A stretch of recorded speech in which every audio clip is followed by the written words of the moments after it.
Well, refinishing my floors, part 2, rental equipment. Yeah, this video, we're gonna talk about exactly what happened to these floors that caused me a couple weeks worth of rework. And yeah, it's something you should know and something to look out for. So I hope you enjoy. Let's get into it. Good morning, it's Tuesday. So now we are day 7 of drum sanding these floors. This is the last floor to be completed.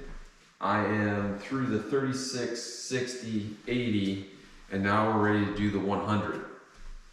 And then that is it for the drum sanding. Through all of that sanding, I can still see some bruising and some pretty good scratches. Looks like some stain, I don't know what you want to call it, where it gets really deep into the grain of the wood. No, you can't make a 130-year-old floor look brand new again. It's not going to happen.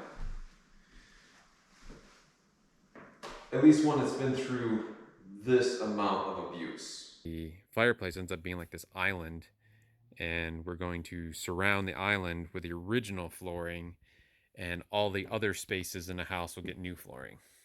To smooth out and flatten the floor as much as possible to the adjacent board. And I say that very particularly, I always struggle with that word, because you're not going to make this floor dead flat. You know, there's too much undulation in how much the frame has been flexed and how much the planks underneath this floor, because this is not a sheathed floor, it's a planked floor. You're just not going to get it dead flat. This floor, your floor may be different. But what you want is you want it to feel super flat underfoot. And so when you walk along, you don't want to feel anything that's proud or anything like that. And that's one reason why I switched to my indoor shoes.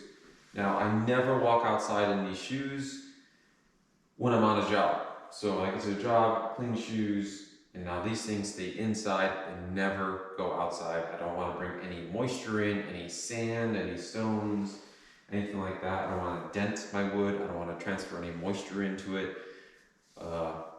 And these are really thin. These Crocs have been with me for a really long time, and they're just about worn out, but they're still really good for this purpose because I can feel any sort of lippage. If there's anything proud, if there's a buildup of sawdust, I'll feel that. Vacuuming. You've got to make sure you vacuum thoroughly between each and every grit change, or every round of passes, I suppose. The grit that's left behind on the floor, let's say you do a 36 grit and there's chunks of it, some of the media that's on the sandpaper is left behind, which it will be. If you were to then sand with a 60 grit, it can get trapped on the 60 grit, and now you're leaving that 36 grit scratch. So you don't want to do that. And so on and so forth. And then you get to see exactly what you've done and what you've missed, and you can go back, touch it up, and then go to the next grit.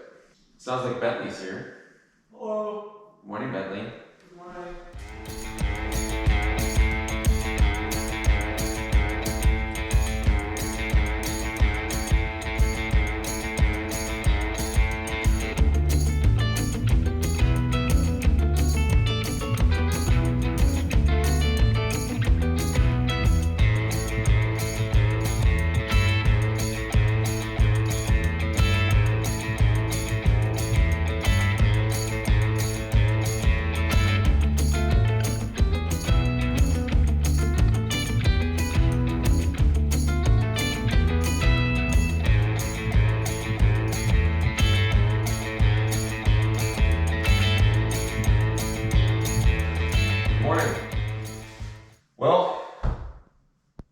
hit a snag on this. And I can only blame myself for it. And, well, I am not one to, well, let's say, sugarcoat things. I made an assumption that was drastic in the outcome of this project. And that is that I made the assumption that the machines I was renting were in good working order, that we could use them and not be worried about it. And true to form, with this particular rental company, I knew better. I knew better not to make that assumption. The drum sander, it had issues right away. The paper was exploding on it, and it's because the adjusters on the drum itself were just so packed with sawdust that they weren't functioning. So I had to clean those out. All right, fine, we got past that. The edger, it quit like 2 hours in. We took it down, had a wiring problem. They had to fix that, brought that back. And then the finish sander was working. It seemed to be working, it was fine. And I let Bentley just kind of go and run with it. And that's where my problem lies. Not with Bentley, but with just letting the machine go and assume it's working fine. I didn't double check anything. And it laid a pattern of swirls in this floor and gouges that are just not okay. And man, sorry, I just need to break into this video for a moment. While editing, I realized that I never filmed a section of what was going on with that finish sander that causes all those swirls. And what you need to look for, now this isn't that sander, right? The sander I was using had 4 heads on it that are orbital. And what happened was, at some point in its history, the outer edge of the sanding pad where the disc goes on was melted. And it had a hard spot. And that hard spot came in contact with the floor and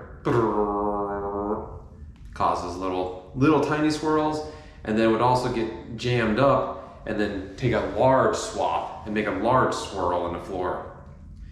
So that's something to keep an eye on. Now back to the video.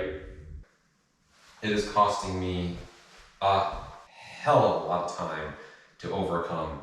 Story goes, we stained this floor, and as soon as we were staining, I started seeing all these scratches and swirl marks and issues, and someone's foot pattern, someone stepped in something and walked across this floor, and you can't see it. You can't see it anywhere, but it is all over. And the tread pattern that we're seeing doesn't match any of our shoes. So it must have been a guest that we had walking through. Yeah, I'm sad, I'm disappointed in myself, and I'm feeling a little overwhelmed in the fact that I have to start over. I pretty much think I just need to start over. So that's what I'm gonna do. We rented a different machine from a different company. I wish I knew about this machine, and honestly this rental store that we're using now, I didn't know that they would have higher quality machines because they are such a smaller organization, but they do. They're well maintained, they're in good working order, and they're just a whole lot newer to begin with. Yes, I'm very sad. Anyway, so yeah, it's gonna be a whole lot more sanding. A whole lot more sanding. And I won't film all of it and, put you through the agony. Well, I guess there's no place to start but to start.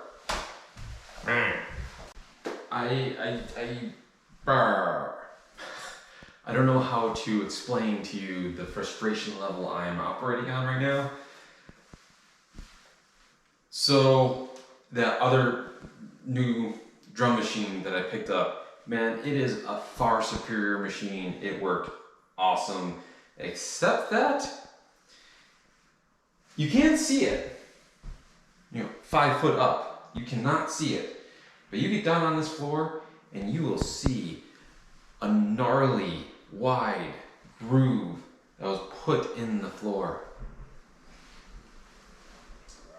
It's bad. And because I know to look for it, I can kind of see it from here. But wow. And I wish I was better at this whole filming thing, because I could have showed you what a bad drum looks like versus a good drum. When I looked at it, it's the first time I ever saw this style of drum, so I didn't realize what I was looking at. But what I can tell you is that the outer edges of the drum should be the same density of foam as the inside. All the way across should be even. This particular one was really waned out on the edge, and it had a little bit of a glue buildup on it. So I'm assuming someone like pitched the machine super hard and really tried to grind it in. I'm guessing, I don't know. Or maybe this is just how they wear. I don't know. Hard telling, not knowing. But I just get right into fix mode, like, okay, problem, how do we solve it? So I went on YouTube and I looked at American Sanders' tutorial on how to use that particular machine, and I watched it. I did it to a T. Wasn't an operator error. And then I called up the rental shop. I said, hey, this machine's leaving gnarly grooves in my floor. And they said, well, all right, well, we've got another drum you can come rent. So I went there. They were super busy. And the machine was sitting there to the side. I went over to the machine. I popped up in the hoods on both of them.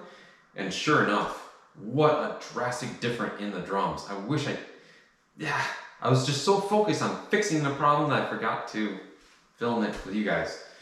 So sorry about that. But the lesson to be learned is grind a section of floor. And if it looks great, grab yourself a little light, and shine it across the grain and see what it looks like. And I will show you that right here. Can't really see it until do this. Right here. It's deeper there. Oh, it's really deep right here.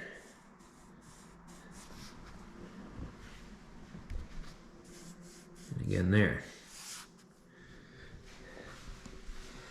Now here, I went ahead and sanded across the grain to help me diagnose what on earth was going on.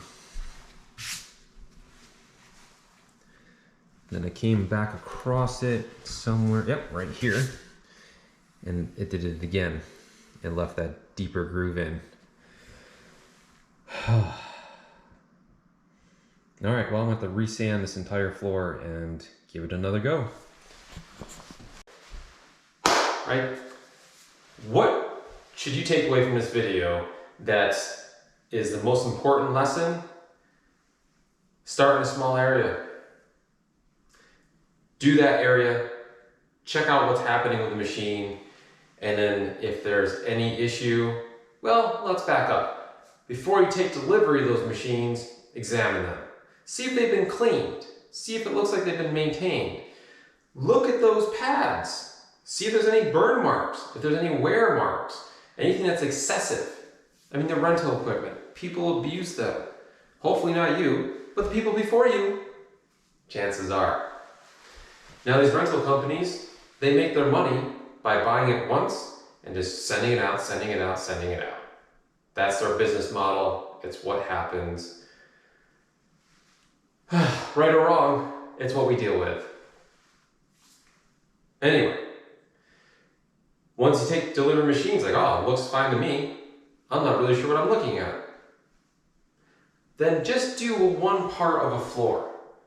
Chances are you're not doing, 1,600 square feet of it. And if you are, definitely do one room at a time, full process, examine it with a light going across the grain. That was a huge help to me, huge help. And then, once you are feeling comfortable, vacuum it, of course, and then wipe it down with a rag soaked in mineral spirits. Not dripping soap, but wet. And wipe that floor down. And if the mineral spirits will show you the little swirls. If you can't see it with the naked eye, can't see it with a light, and you can't see it with the mineral spirits, chances are it's not there. You should be good to go. I hope that these videos are making it to people who are thinking about doing this for themselves and they find value in the lessons that I have learned. That will bring me so much satisfaction to know if you are learning things from this and it helped prevent you from making the mistakes that I made, because they have cost me dearly. Not just the cost of the additional rental machines or the sanding pads and belts for the machines, and just the delay in the project, which delays every project after that. I'm a renovator. I build new homes, I renovate old homes. Now everything I have in the queue is pushed back. But because of the pressure of everything on me, I made the decision to stay super late several nights and work weekends. I went 7 days a week and I put in as many hours as my body would let me, and I pushed hard to get this thing caught up. It's not caught up by any means, but I did help shrink some of that push that happened. But then my family sacrifices for me to be able to do that, and that's not okay. So, learn from my mistakes, do a better job, and I really hope that you are successful. And if you do learn something from these videos, man, put a comment down below. I'd love to hear from you. I enjoy the comment section. All right. Well, is that it? I think so. Well, thank you for stopping by. Hi, peace on.